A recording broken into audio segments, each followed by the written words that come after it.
Building a wheeled soil screen for archaeologists, gardeners, and miners. I'm the author of Backyard Deer Hunting, and sometimes we do some pretty unusual stuff. This is Hovey Smith, the Backyard Sportsman, and I would like to introduce you to a wheeled soil screener that I built from salvage parts. The base of it here is a pallet, and then I took some wood that I had floating around the house here, pulled it up out of the ground, recut it, made the frame, took the wheels here from an old lawnmower that is now in the great junkyard in China being melted down to make who knows what, and hardware cloth here, some pegs also from the lawnmower, miscellaneous nuts and bolts. Now what can you do with this thing? Well, all sorts of stuff. It's useful for archaeologists, it's useful for gardeners who want to mix and screen soils. It's also useful for those who want to clean cemetery plots and get the fine sand and dirt away from the clean cemetery gravel. And that's what I made it for, to clean the cemetery plot. And that's the reason for this inclined surface. So the fines will go through the screen and the coarser gravels quickly run down to the bottom. This is even more useful than that.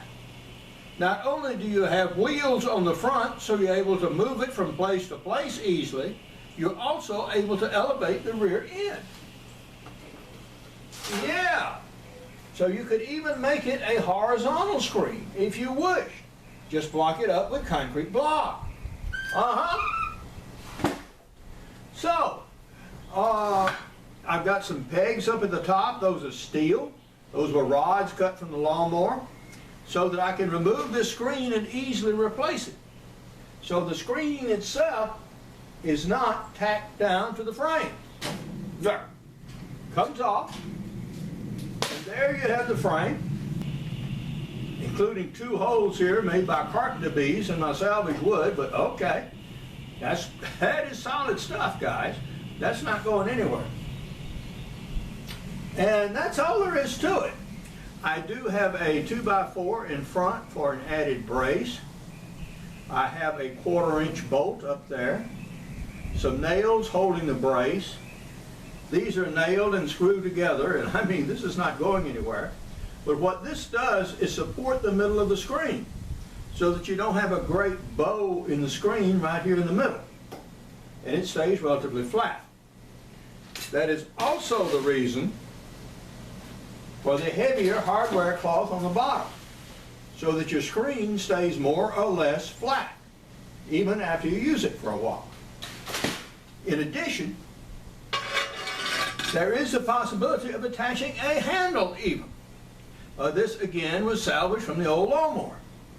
So this can put on the front, and you can pick it up and tow it around very easily without having to reach all the way down to the bottom. And if you do it right, you can even fold it back like this to have more compact storage. So, this cost, well, probably about $12 for the hardware cloth. And I had all the rest of the stuff. I used a bunch of nuts and bolts from the lawnmower, some old aluminum strapping I had right down there on the bottom. The whole thing, maybe $15 out of pocket, I think. So, for 15 bucks and a few tools, you can build you a screen like this. And if you are, as I say, interested in archaeology, in mineral mining, you screen your finds out with this. Even in soil mixing or gardening, anything you need to separate soils, okay. This will do wonderfully well. And you can build it for very, very little indeed. And here you see a little closer detail of the reinforcing bar at the top, which is actually not quite bearing as it turns out, although it should be, as well as the pegs I put in to support the screen. And rotating down a little bit, you'll see the wheel attachments. Those were just bent to shape from the lawnmower. And all told, the only carpentry really required was putting in the corners and building the frame for the screen. what I have is salvaged pieces of wood, including some oak, some pine, some spruce, and there on the other end, an old piece of 150-year-old window framing, which I salvaged from my house. So, yeah, you can build this stuff out of whatever you happen to have and have it come out to be fairly good looking. I will put a coat of paint on it, though, and I may resist the temptation to put some racing stripes on it, but it'll do just fine. For now, this is Hovey Smith, reminding you to hunt what you eat and eat what you hunt.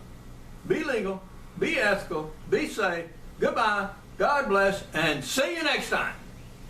Among my prize-winning books are Extreme Muzzleloading, Crossbow Hunting, Backyard Deer Hunting, and Practical Bow Fishing, available as softcover and ebooks.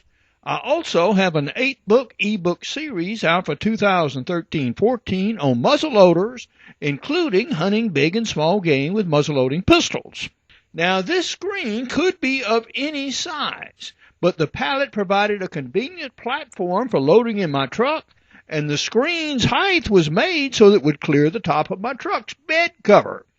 For info on my books, blogs, and more than 350 videos, go to my website at www.hoveysmith.com. Good hunting and good eating from the outdoors. Goodbye and God bless.